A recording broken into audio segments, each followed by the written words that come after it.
Muito boa noite para você. Às 7 horas começamos ao vivo mais um Ponto de Vista aqui pela TV Claré, o seu programa de toda sexta-feira, sempre, claro, dando a largada para o fim de semana, tá certo? Estamos ao vivo, como eu disse, e a partir de agora você já pode ligar para a gente. Os nossos telefones estão abertos, 21 11 7000, 21 11 7000. Este é o nosso número para você concorrer a ingressos para o cinema. Isso mesmo, no final do programa nós vamos sortear 2 pessoas e cada pessoa vai levar para casa 2 convites para conferir o filme, a sua escolha, qualquer filme que estiver em cartaz no Arcoplex Cinemas, que fica aqui no Shopping Center da cidade de Rio Claro. Então, 21 11 7000, 2 pessoas serão sorteadas no finalzinho do programa e cada uma vai levar para casa 2 convites. Lembrando que os convites são válidos para toda segunda, terça e quinta-feira aqui no Arcoplex Cinemas, tá certo?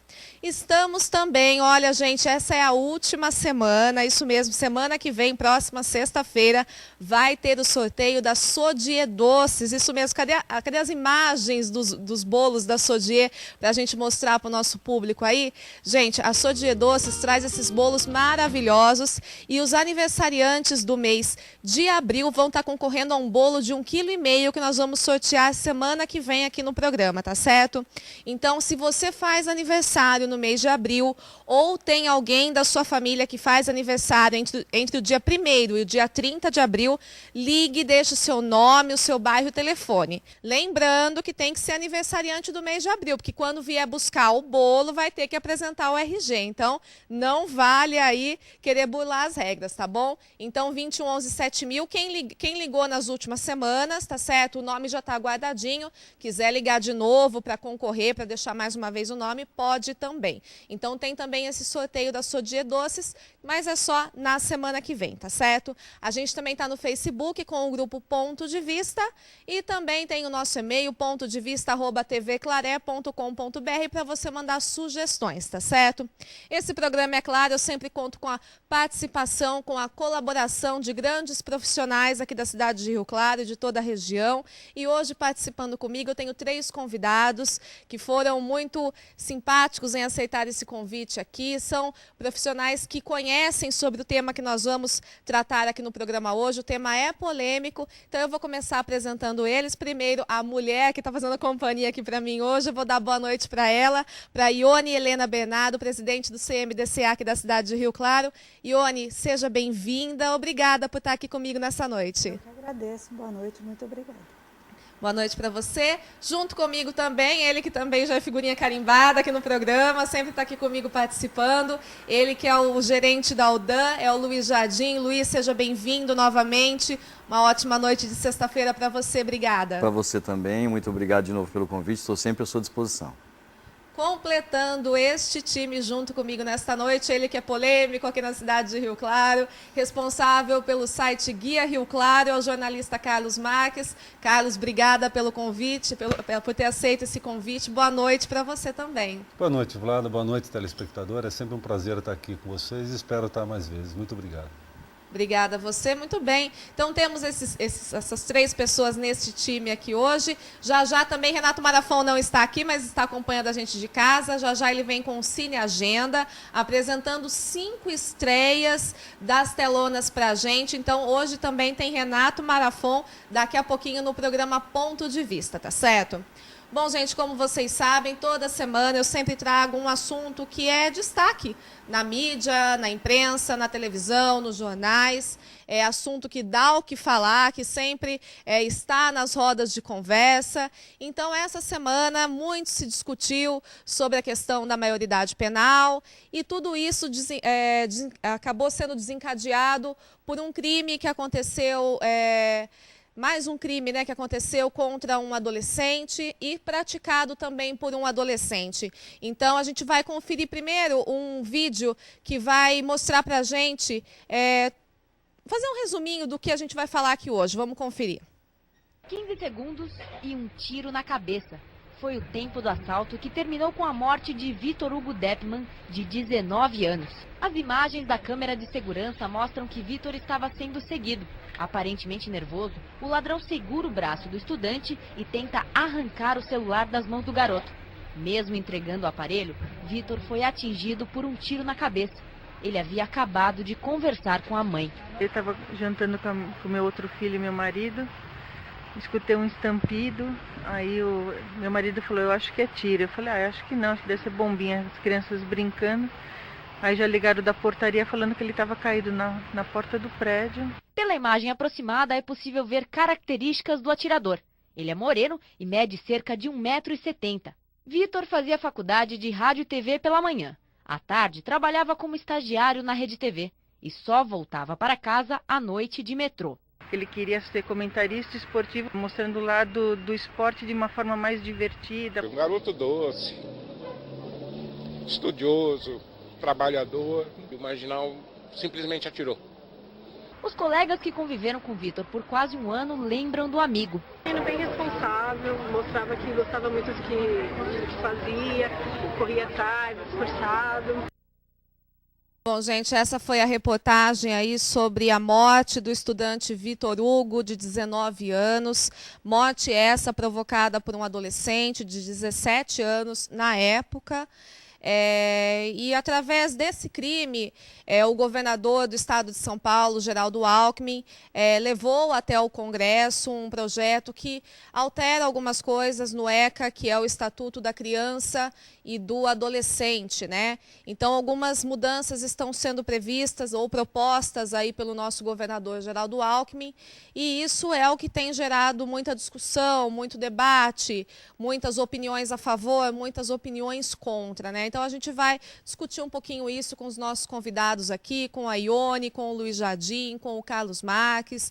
Eles vão expor o ponto de vista deles, né? Eu também vou conversar com eles, é claro que eu também tenho uma opinião sobre isso. E a gente vai procurar fazer um debate aqui essa noite. Eu não falo entrevista, mas realmente um debate que a gente possa, talvez, repassar alguma informação, vocês que são profissionais, que trabalham na área, o Carlos também, como jornalista, como formador de opinião também. A gente vai tentar repassar um pouquinho para as pessoas que estão aí em casa, né, que têm filhos adolescentes, o que a gente pode tirar de lição de tudo isso que aconteceu, né?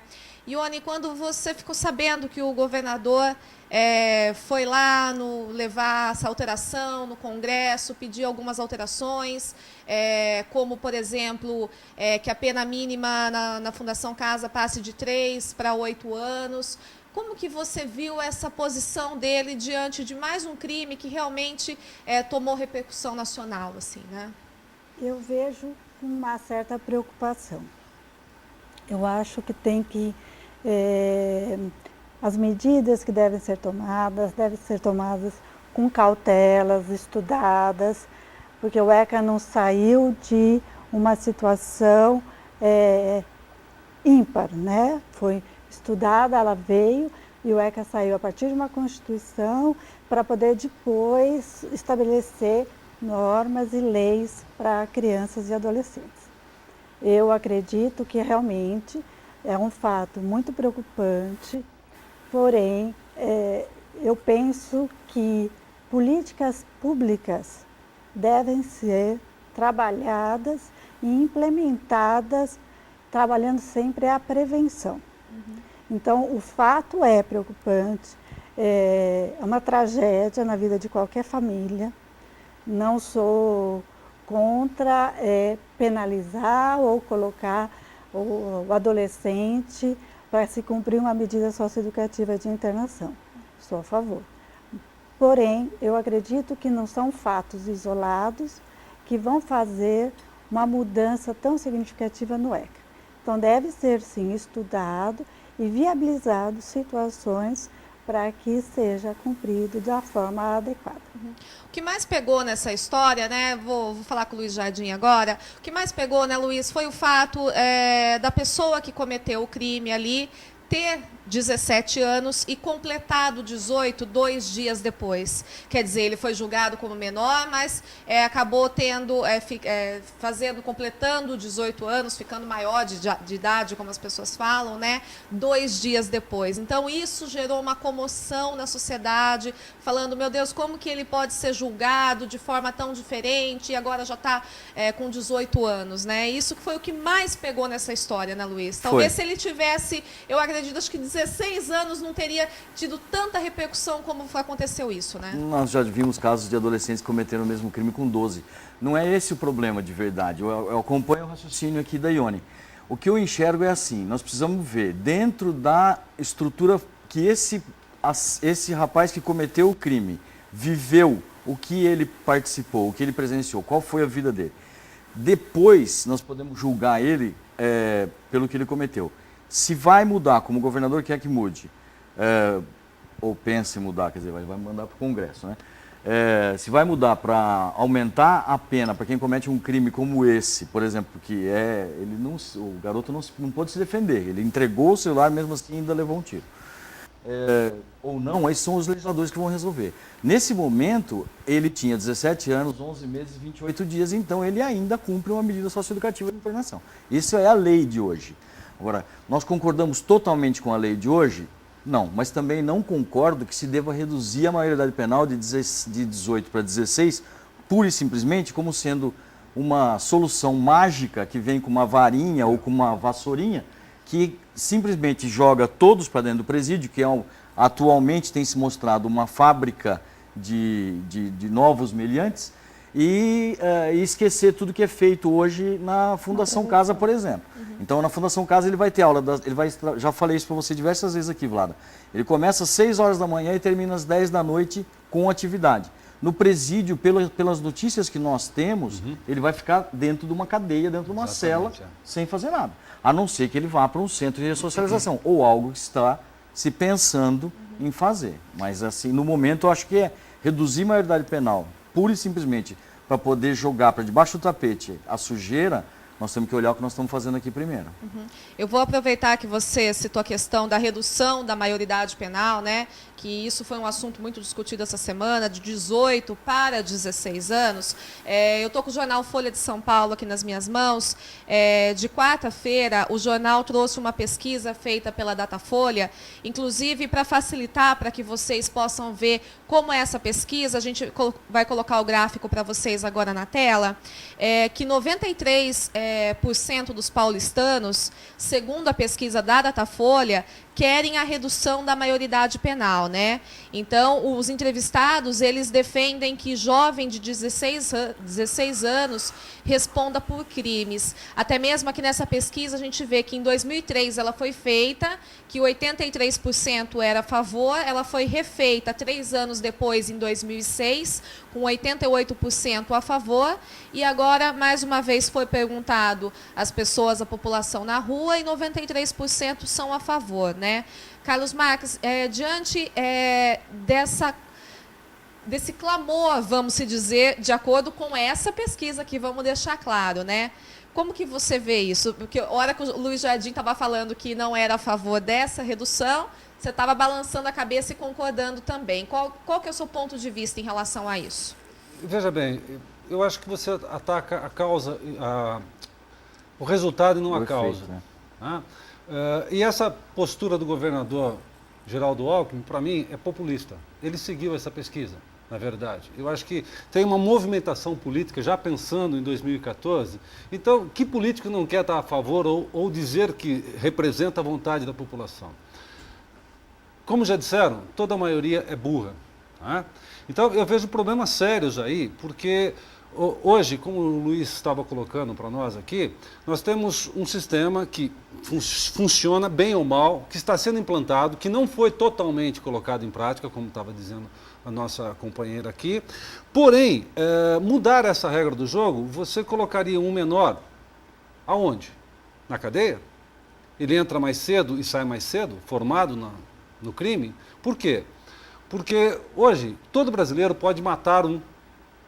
Se não tiver antecedente criminal, vai responder em liberdade e vai pegar, no máximo, dependendo do crime, na maioria deles, 12 anos.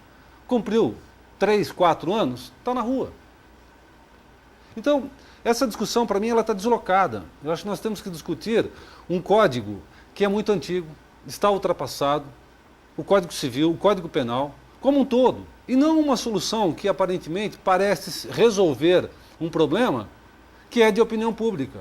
Eu acho que para isso precisa de muito mais estudo, precisa de muito mais dado.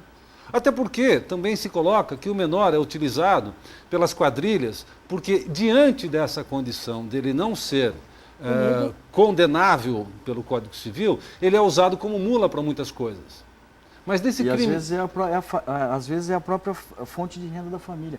E dentro da pesquisa, Carlos, imagina o seguinte, se fizer uma pesquisa, quantos da população brasileira quer um policial em cada esquina? Vai dar 93% também. Então, aí eu fico perguntando o seguinte, quer dizer, hoje você tem medidas socioeducativas, como o Luiz estava colocando, em prática, sendo colocadas em prática. Nós não cumprimos a totalidade dessas medidas ainda. Não deu tempo, o Estado é lento, falta recursos. E demora para ser julgado. Então, também. Aí você tem uma situação que diminuímos a maioridade penal para 16.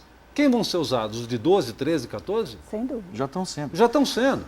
Né? Então, o problema eu acho que é mais abrangente que isso. Nós temos um código deficitário.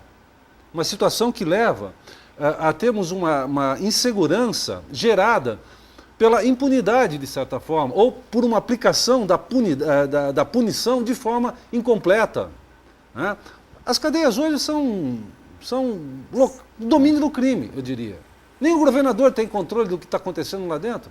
Agora ele vai querer colocar menores lá dentro? Com perdão, governador, eu acho que o senhor está equivocado e sendo populista. Aliás, essa semana também começou o julgamento do Carandiru, né, uma das maiores chacinas que nós já vimos aí. Eles estão tentando resolver essa justificar questão. Ou justificar tudo isso que aconteceu no passado, com mais de 100 mortos aí, né? O fato desse vídeo que nós exibimos aí do adolescente Vitor Hugo, que até mesmo foi o estopim, mais uma vez, para gerar todo esse clamor da sociedade, até mesmo mobilizar os políticos, né? Isso a gente viu em 2003 também, eu não sei se vocês se lembram, no caso da Liana e do Felipe Café, que foram assassinados pelo então adolescente na época, pelo Champinha. Então, eu separei um vídeo para a gente assistir agora, que é do pai da Liana, o seu Ari Friedenbach, advogado. Ele conversa com um jornalista da Veja e ele comenta, em 2003, ele chegou a comentar essa questão também da maioridade penal. Vamos ver o que ele falou sobre esse assunto há tantos anos atrás já. De forma resumida, aconteceu o seguinte: a Liana e o Felipe Café, namorado dela, viajaram para Embu-Guaçu para acampar e lá eles foram sequestrados por uma quadrilha. Eram 4 maiores de idade e 1 menor de idade. O Felipe foi morto no primeiro dia com um tiro na nuca e a Liana ficou 5 dias sequestrada, estuprada por todos eles, até que o Champinha, o tal do Roberto Aparecido Alves Cardoso, matou a Liana com 16 facadas. Você encontrou o corpo da sua filha depois de quanto tempo? Comecei a procurá-la no dia que ela deveria estar voltando de viagem, que foi no dia 2 de novembro de 2003. E os corpos foram achados no dia 10 de novembro. Os corpos só foram encontrados quando houve uma denúncia de um bêbado, que era um dos criminosos, ele acabou falando. Foi encontrado por uma pessoa que eu conheci, não foi a polícia que o localizou, inclusive. E aí foi desvendado todo o crime, que o Champinha estava envolvido, conforme suspeita da polícia desde o início. Existe uma distinção muito grande, muito importante, que a gente tem que ter, de que existe um menor infrator, sim, a grande maioria dos jovens que estão na Fundação Casa são menores infratores, e eu quero dizer com isso, jovens recuperáveis, que tiveram pequenos deslizes na sua vida. Existe uma minoria perigosa de jovens criminosos, jovens do mal, com deformações psiquiátricas, que são extremamente perigosos, que é o caso desse Champinha. Que é o caso desse Champinha, evidentemente. Que, aliás, era o líder do grupo, né? Quer dizer, os adultos foram condenados. E ele está nesse limbo, aí que ele pode sair a qualquer momento. Olha, algumas correntes ideológicas, vamos chamar, chamam isso de Guantánamo de São Paulo, como se ele tivesse preso sem uma legislação que ampare essa prisão dele. E, na verdade, isto não é Guantánamo, existe legislação que o mantém preso. O que ocorreu? Ele terminou o prazo de internação da Fundação Casa, que é de no máximo 3 anos, ele estava com 19 anos e iria ser colocado em liberdade porque acabou o prazo máximo de internação. Isso é que eu chamo de limbo. Sim. É isso aí. E aí se buscou, dentro da legislação, ele foi interditado civilmente porque existe um laudo que ampara essa interdição civil. Ele tem distúrbios graves, não é psicopata exatamente a doença dele, mas é um desvio extremamente grave que demonstra que ele vai reincidir se colocado em liberdade. Ele agora hoje vive no que eles chamam de seguro, ele está isolado para não matarem ele dentro da unidade, mas se colocado em liberdade não há a menor sombra de dúvida que ele vai reincidir como ele já antes da Liana matou e vai matar de novo. Tá, esse foi a entrevista do pai da Liana, né, da adolescente na época de 16 anos, o Ari Friedenbach, ele que é advogado, né, ele dando essa entrevista sobre a morte da filha e do então namorado dela por uma quadrilha onde haviam 5 pessoas, sendo que essa quadrilha era liderada pelo Champinha, que era um adolescente que foi preso na época, 16 anos, né? E ele coloca alguns pontos aí que eu acho muito atuais, né? Que ele parece que naquela época, em 2003, que já faz tempo, já tem 10 anos isso, né? Então, ele coloca alguns pontos que eu acho interessantes. Existe uma grande maioria de adolescentes que cometem infrações e que são, sim, passíveis de voltar à sociedade de uma forma nova. E ele disse que existe uma grande minoria que não tem condições, que realmente são perigosos, assim como o Champinha, que até hoje está preso, não tem condições de voltar. Como que você vê essa colocação dele, né, em relação... Porque ele viveu na própria pele isso, né, Ione? Com crianças e adolescentes, até vítimas de violência, de uma forma geral, o que a gente percebe é que a reeducação é a grande saída. Então, por isso que quando eu falo em prevenção, o adolescente que violou direitos, muito provavelmente os direitos dele foi violado praticamente durante sua vida toda. Então, a gente tem que ter esse pensamento. Então, situação na família, muitas vezes o adolescente que está cometendo um ato infracional, ele foi abusado, ele foi violentado, ele passou por certas dificuldades, ele presenciou violências dentro da sua casa.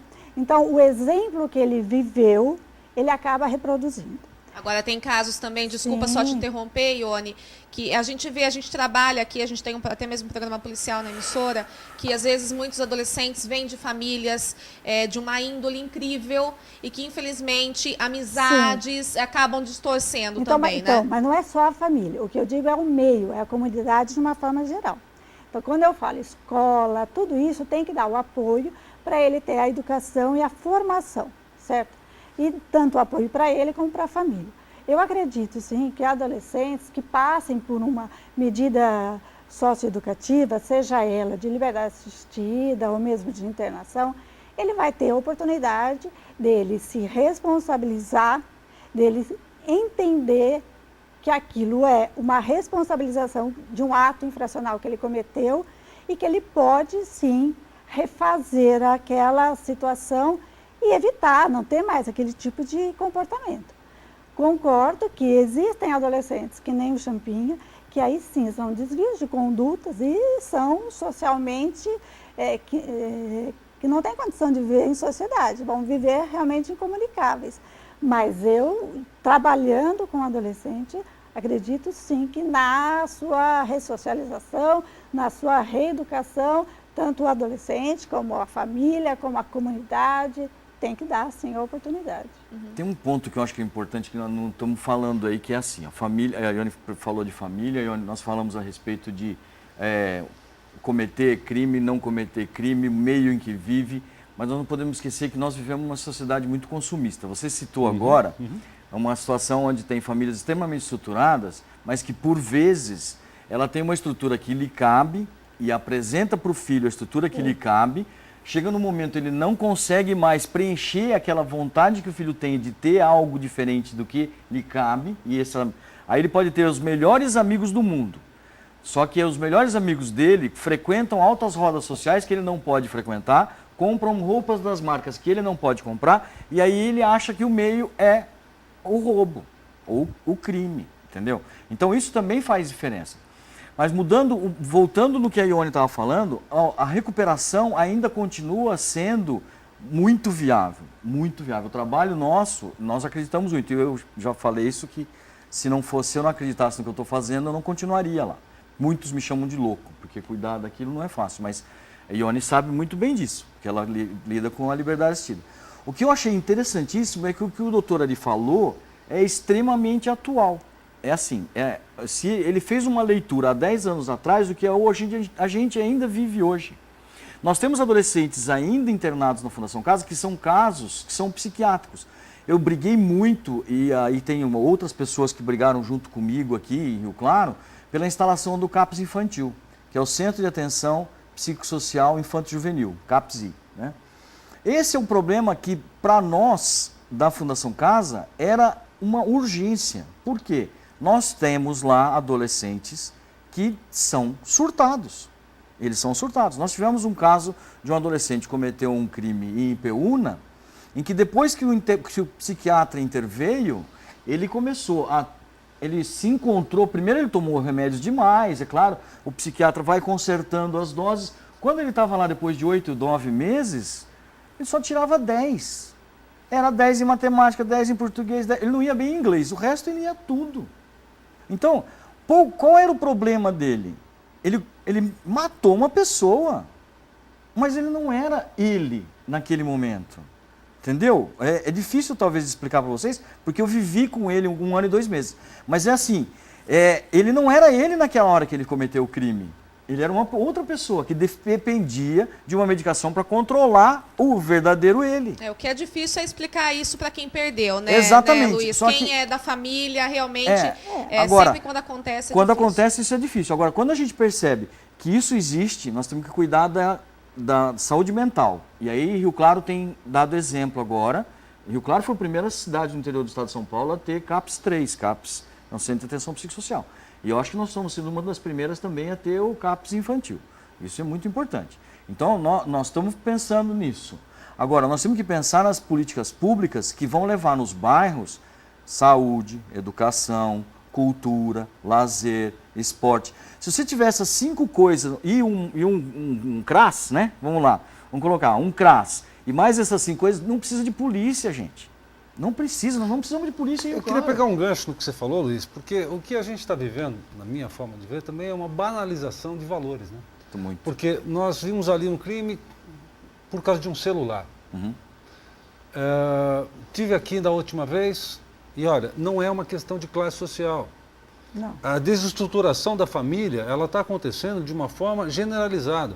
Lembra que eu estive aqui e um adolescente, adolescente adulto, né, com 21 anos, um jovem adulto, atropelou um ciclista, arrancou o braço desse ciclista, não socorreu o ciclista, jogou o braço desse ciclista no rio. E onde está esse cara hoje? Muito provavelmente em liberdade. Por quê? O pai, inclusive, o por pai quê? incentivou ainda, dizendo que se queria que arrancasse o outro braço. Né? Então é complicado, porque é uma banalização. Aconteceu um problema, quais são os seus valores? Enfrente o problema, reflita. Só deixa eu completar. Eu acredito, inclusive, que o que você está falando é muito sério. Por quê? Porque nós, como sociedade, acabamos culpando o jovem pobre. Exatamente. O jovem que tem classe média e rico, ele vai ter um advogado, ele vai ter condições e nunca passa pela Fundação Casa. São raros os casos que passam. Vivemos Só recentemente, quando o pai quer. Vivemos recentemente um caso aqui em Rio Claro. Né? 2 jovens adultos também, né? Espancaram um senhor de 71 anos, quase até a morte. E certamente daqui a pouco vão estar livres, porque até tem essa informação hoje, né? Já tem uma advogada deles que veio do Paraná intervindo aqui na justiça para poder liberá-los. Quer dizer, e não são pessoas que não têm recursos. Então, me preocupa muito essa banalização de valores, como o Luiz estava falando, além da ascensão social, das pessoas quererem alguma coisa e muitas vezes não poderem, muitas vezes a vida está sendo colocada assim a troco de nada. Né? E se isso é feito por adultos, imagine por uma criança ou por um adolescente que, diante do desejo, aperta um gatilho. Carlos, começa assim, ó. Vlada, desculpa te interromper, eu sei que você ia falar. Peraí, então, você vai falar, mas daqui a pouquinho, depois do intervalo, você vai complementar esse pensamento. A gente vai fazer um rápido intervalo aqui, no ponto de vista. A gente volta já, porque o assunto está dando o que falar aqui no nosso programa. 2111 7000 para você ligar e participar dos nossos prêmios. Eu volto já.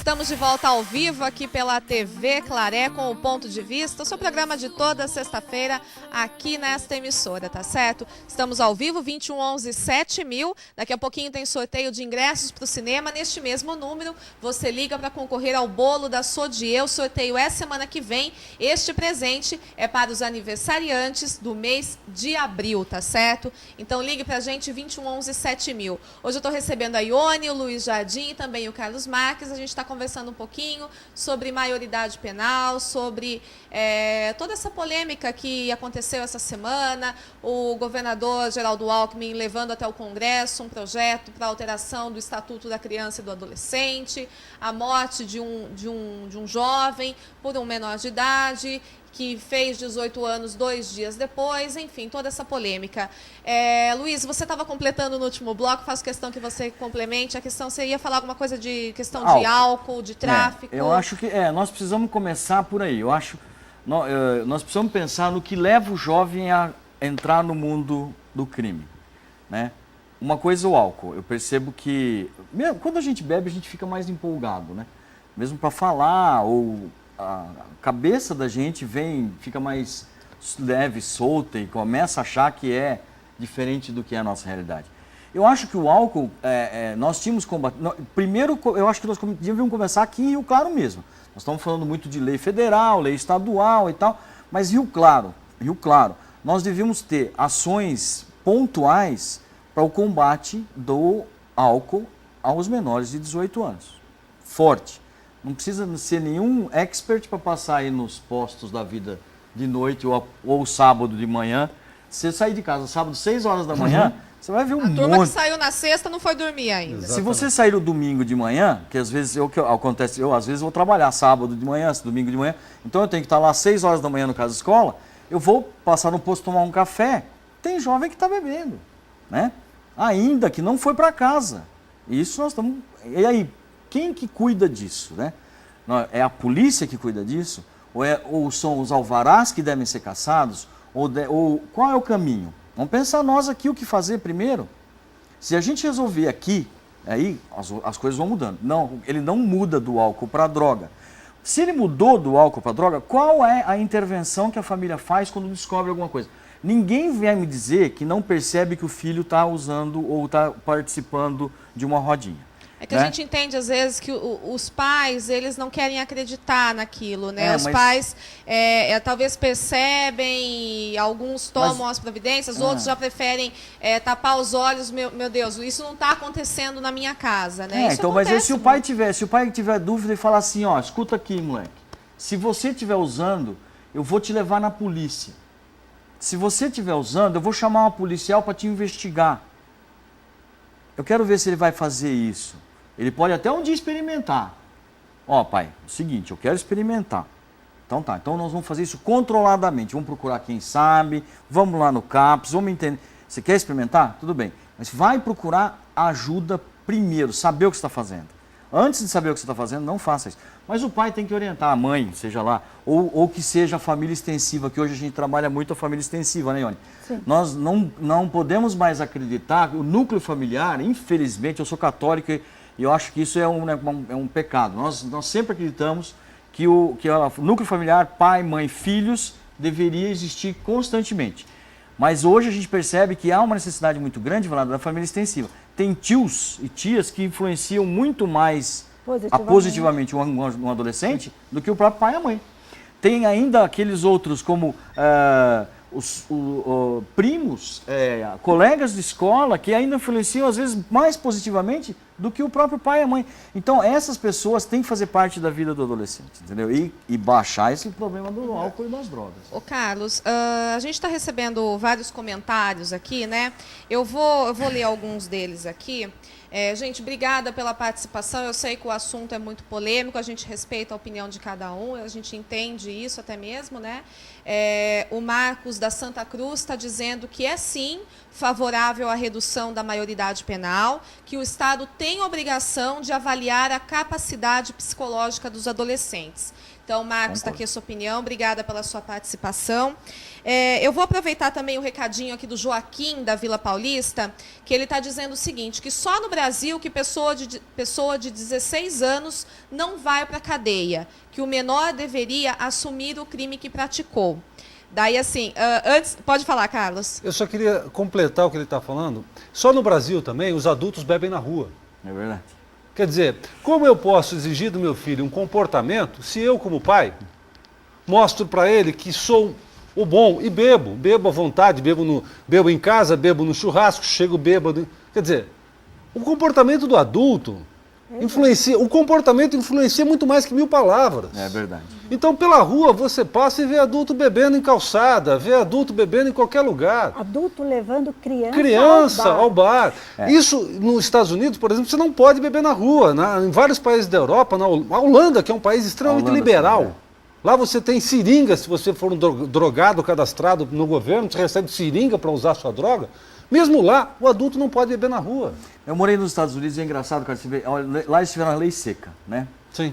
Eu morei lá em 82. E aí, naquela época, os pais que viam os filhos embriagados se sentiam orgulhosos, porque eles passaram por uma fase em que eles não puderam beber. Né? Então, aí eu até achava isso meio contraditório, porque meu pai sempre me ensinou o contrário. Então, isso fazia fez eu pensar muito. E hoje, o que você falou é verdade, só que hoje o adolescente que vai preso com 10, 12 anos nos Estados Unidos, ele tem uma estrutura da rede socioassistencial totalmente diferente do que nós temos hoje no Brasil. Luiz, eu vou aproveitar que você falou essa questão aí do adolescente que vai preso nos Estados Unidos. Eu tenho imagens aqui. Esse foi um julgamento recente que aconteceu nos Estados Unidos, desse jovem aí. Quando ele cometeu o crime, ele tinha 17 anos, atualmente ele está com 18, né? E ele matou 3 crianças numa escola na cidade de Ohio, né? No estado de Ohio, nos Estados Unidos. E esse foi o dia do julgamento dele, né, onde ele enfrentou, inclusive, as famílias dos jovens que ele havia assassinado, e ele pegou prisão perpétua com 17 anos nos Estados Unidos. Quer dizer, nunca mais vai pôr o pé na rua. Com 17 anos ele cometeu um crime, matou 3 crianças numa escola e pegou prisão perpétua. Agora, assim, no meu papel aqui, eu sou obrigada a perguntar para vocês o seguinte. Lá funciona isso? Porque a gente percebe que eles são radicais mesmo, aqui, né? Quer funcionaria dizer, também. Nunca mais vai matar. Prendeu e vai ficar lá. Aqui funcionaria também. Não funcionaria aqui também? Claro que funcionaria, não discordo disso, mas é o que nós estávamos falando, que a Ione falou. Sem uma análise inicial, é impossível determinar isso. Olha, a Ione trabalha 12 anos com isso, Ione? Eu trabalhei com as medidas socioeducativas por 5 anos. Atualmente eu estou trabalhando diretamente no sistema de acolhimento. Então, imagina o que ela tem de experiência com isso, veja só. E aí você pega assim, se você não fizer um diagnóstico polidimensional de um adolescente, se você não fizer a anamnese dele bem feita, como é que você vai julgar isso? Entendeu? Não tem jeito. Então é possível, você viu ele giving finger lá do jeito que ele estava fazendo, ele tem que ficar lá mesmo. Porque ele foi com uma camiseta killer, né? Ele pôs, quer dizer, ele tá se achando o rei da cocada preta. Então deixa ele guardado. Né? Eu não sou contra fazer isso aqui no Brasil também. Desde que, o que aconteceu com o Champinha, desde que haja um estudo profundo. Tem que saber exatamente o que passa na cabeça desse garoto, para poder fazer o mesmo. Agora, não pode simplesmente falar, não, 16 anos vai para o presídio. Isso eu sou radicalmente contra. Eu acho assim, o que eu percebo, que eu lido muito com as pessoas, né, com o público até mesmo. A gente está aqui de manhã trabalhando com pautas, com reclamações, a gente conversa com populares na rua, com mães de família, com polícia. E o que me chama a atenção, por exemplo, esses dias aconteceu um caso em Piracicaba, onde um adolescente foi detido, estava traficando, ele foi levado para a delegacia e, mediante, a mãe foi lá, soltou. Ele não voltou para casa, ele foi direto para a biqueira de novo e 2 horas depois foi preso. Então, quer dizer, não adianta levar para a delegacia e simplesmente soltar porque a mãe falou, solta que eu vou levar para casa. tem que ser feito um trabalho mais a fundo com esses adolescentes, né? A gente ou não é com pode a mãe. simplesmente... e com a família também, né? Porque já que com a família não dá certo e ele volta para lá, quer dizer, são Mas todos a gente, coniventes. Sim, eu mas vejo o que a gente não pode ver é que trabalhar só o adolescente vai dar resultado. Nunca deu. Nós temos que trabalhar o meio que ele vive. Né? Então, a gente não pode pensar em justiça punitiva. Nós temos que pensar numa justiça restaurativa. Ele se responsabilizar. Culpabilizar é fácil. Eu cumpri a medida, acabou, eu estou limpo. Eu posso fazer novamente. Agora, se você responsabilizar, ele vai ter consciência do ato, vai ser trabalhado uma equipe multidisciplinar, trabalhando que ele se conscientize do mal que ele está fazendo, tanto para ele como para os que estão próximo dele. Né? É isso que nós temos que trabalhar, mudar essa visão. Não é justiça para culpar, é justiça para responsabilizar, é a restaurativa. Aí você começa a mudar a visão do sistema em que se vive. Então, realmente, eu concordo. Você vendo hoje o adolescente matando a família, vivendo tragédias, e não é uma família, vivendo tragédias, os colegas que convivem, tudo, é uma tragédia. Eu concordo com isso. Mas não se resolve só culpabilizando e guardando. Independentemente da idade, né? Sim, claro. Sem dúvida. Você guarda, mas tem o outro que vai fazer. Né? Tem o traficante que vai utilizar o outro. Você está reduzindo a idade de 16 anos, o traficante vai usar o de 10 anos, vai usar o de 8 anos. Porque são crianças que estão à mercê na rua. E esse daí vai ser arrebanhado. Nós temos que deixar de ser hipócrita e pensar que isso tudo é culpa só do A ou só do B ou o governo. Nós temos que, é de todo mundo. Então a sociedade como um todo tem que saber. Em algum momento o elo quebrou. Em algum momento o elo quebrou. Entre a família, eu não sei se falta religião, ou se falta doutrina, ou se foi libertinagem, ou se foi eu não sei dizer qual é o problema. Eu acho que a gente vive enxugando gelo, na verdade, né? Porque a explosão social que a gente percebe nas cidades aqui, na região do estado de São Paulo, a gente importa muita gente de várias partes do país, né? Porque a gente gera emprego, tem mais recursos, tal, atrai muita gente. Então você tem uma diversidade hoje cultural que o Estado não consegue dar conta. Então eu acho que para fazer justiça, nós temos que pensar lá atrás. Qual é a justiça social que nós não fizemos até hoje? Qual é a escola que está faltando? Qual é o posto de saúde que está faltando? Qual é a atenção que precisa dar para essa criança na sua afetividade, já que ela não tem isso em casa? Quem vai fazer isso? É a escola, é o professor, é a educação física, é o esporte? E aquele pai que fala para assim, a escola não está tomando conta do meu filho, o que ele está fazendo? Quer dizer, diante da desestruturação que a gente vive nas periferias, não precisa ir longe. É só descer aqui o morro, quer dizer, vamos até o Terra Nova, vamos até o Bom Sucesso, vamos aqui para o outro lado norte da cidade, também acontece. Quer dizer, a estrutura social, quer dizer, a prateleira do desejo está para todo mundo ver. Está aí, está na nossa frente, nós estamos na televisão, não tem prateleira pior que essa para impor desejo às pessoas. E isso é visto por quem tem condição de comprar e por quem não tem absolutamente condição. Então você cria uma situação, nós vivemos uma situação de desigualdade muito grande. E não é só uma questão de idade. Diminuir ou não a maioridade penal não vai resolver o problema. Nós temos que encarar isso de forma sistêmica, maior. Até mesmo porque você diz que não vai resolver a questão do problema, porque existem adolescentes de 12, de 13 anos que matam também. Daí, o que vai acontecer? Vai pedir para diminuir também. Eu acho que o buraco é realmente muito mais embaixo. Gente, olha, a gente está falando sobre maioridade penal aqui no Ponto de Vista, ao vivo pela sua TV Claré. A gente vai concluir esse assunto logo depois do intervalo. E também depois do intervalo tem o Cine Agenda com o nosso querido Renato Marafon. E as estreias do final de semana é muito...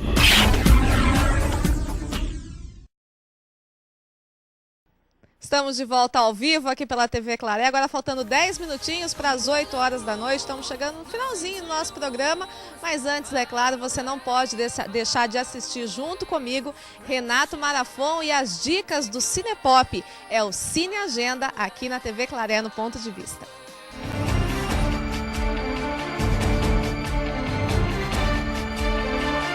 Cine Agenda, apoio Arcoplex Cinemas.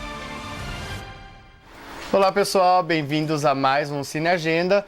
Hoje eu vim aqui para falar para vocês das estreias dessa sexta-feira, dia 19 de abril.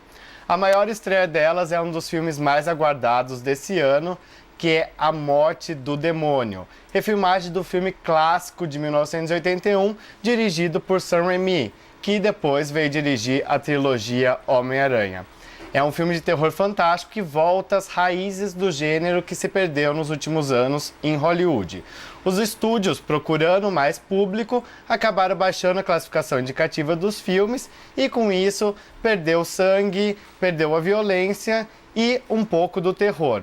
Esse filme é extremamente violento e é até um pouco nojento, mas vai agradar aí os fãs dos filmes de terror e também os fãs do clássico de Sam Raimi. É uma produção bastante violenta e o sangue jorra a solto. O diretor Fede Alvarez conseguiu 50 galões de sangue para colocar na produção e é um dos filmes mais sangrentos dos últimos tempos. Vamos dar uma olhadinha no trailer. Mia, jovem que luta para ficar sóbria, viaja com um grupo de amigos e seu irmão para uma cabana num lugar remoto, onde eles descobrem um livro da morte. Jenny Levi, Jessica Lucas e Shiloh Fernandes estrelam.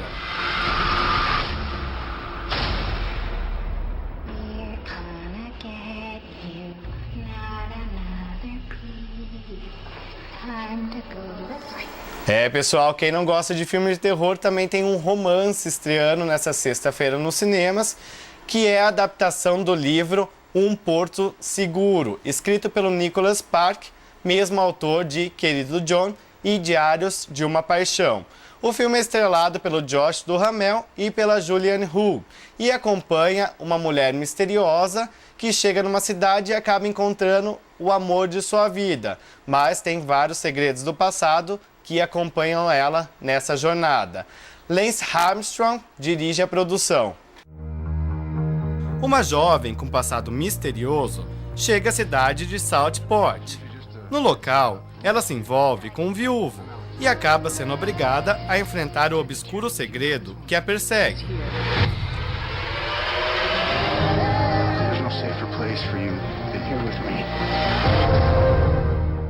E para os fãs de filme de ação, chega aos cinemas O Acordo, novo filme do Dwayne The Rock Johnson, que também traz no elenco Susan Sarandon e Benjamin Bratt. O filme é cheio de explosões e cenas de ação e também tem um roteiro muito inteligente, ao contrário dos últimos filmes que The Rock chegou nos cinemas. Vamos dar uma olhadinha no trailer? Na tentativa de salvar o filho, preso ao ser vítima de uma armadilha, um pai se disfarça para participar de uma investigação do Departamento de Narcóticos do FBI.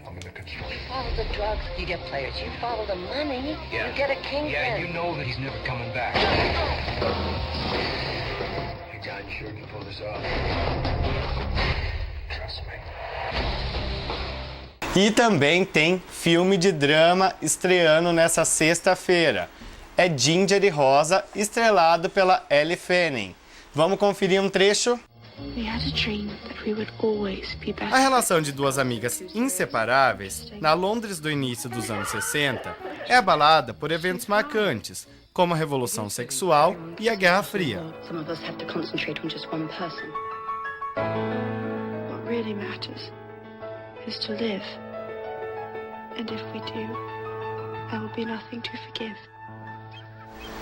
E para finalizar, um filme nacional desembarcando nos cinemas, Meu Pé de Laranja Lima, baseado no clássico infanto-juvenil de José Mauro de Vasconcelos. Essa história que marcou várias gerações agora volta aos cinemas numa roupagem nova.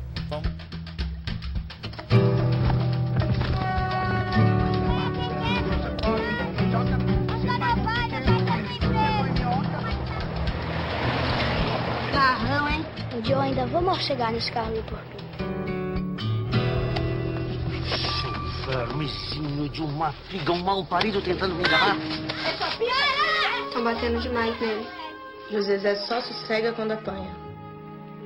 Ele é levado, sim, mas é só uma criança. Godoy, por que ninguém gosta de mim?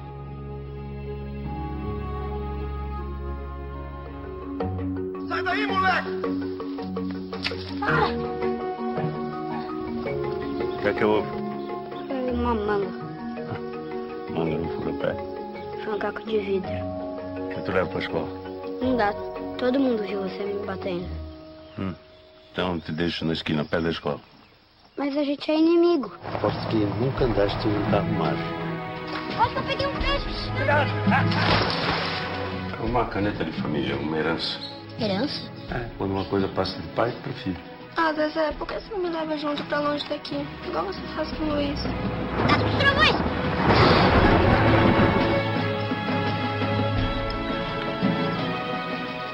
Esperança? É para você escrever essas historinhas lindas que você cria nessa sua cabecinha. Sou eu, Minguinho. Sou pé de laranja lima. Por onde você fala? Por todos os cantos. Encosta sua cabeça aqui, que você vai ouvir meu coração. Toda vez que a gente se encontrar, você vai me contar uma história nova sua. Tá combinado? O que houve? Ai, que não dá pra inventar tanta história assim. Meu amigo Portuga, essa é minha primeira história pra você.